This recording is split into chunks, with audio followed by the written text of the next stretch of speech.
अस्सलाम वालेकुम जी।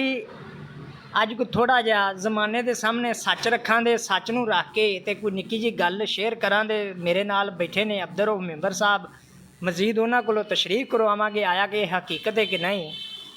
अजकल के दौर दे विच एक रिश्ता है मामे दा ते एक रिश्ता है पुफी दा।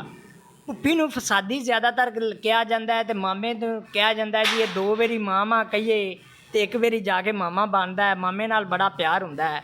हालांकि जिहड़ा मामा है वो माँ की जायदाद का हिस्सा खा के फिर रहा हुंदा है, डकार मार के फिरदा हुंदा है, तो उन्होंने बड़ा रुतबा दिता जाता है, उन्होंने बड़ी रिस्पैक्ट दी जाती है, उन्होंने बड़ी इज्जत दी जाती है। तो पुफी ने प्यो के उत्ते जान कुर्बान की हुंदी है, उन्हें आपदा हिस्सा प्यो नूं छड्डिया हुंदा। तकरीबन साडे मुआशरे दे विच 95% जिहड़ियां पुफियां ने वो आपदे भरावां नूं हिस्सा छड्ड दिंदियां ने, दे दिंदियां ने आपदे भरावां नूं। लेकिन पुफी नूं फसादी कहा जाता है, तो मामे नूं बड़ा रुतबा दिता जाता है। आया कि भाई अब्दुल रऊफ साहब तुसीं इहदे बारे कुछ शेयर करो, सानूं तशरीह करके मजीद रोशनी पाओ, सानूं दसो कि ये गल हकीकत है कि नहीं हकीकत। जी अस्सलाम वालेकुम। अस्सलाम वालेकुम। बात तो भाई आदम जी तुसीं कीती है ठीक की है भी ए दुनियादारी ते जो हुण इस टाइम निज़ाम चल रहा है वो इवें ही है।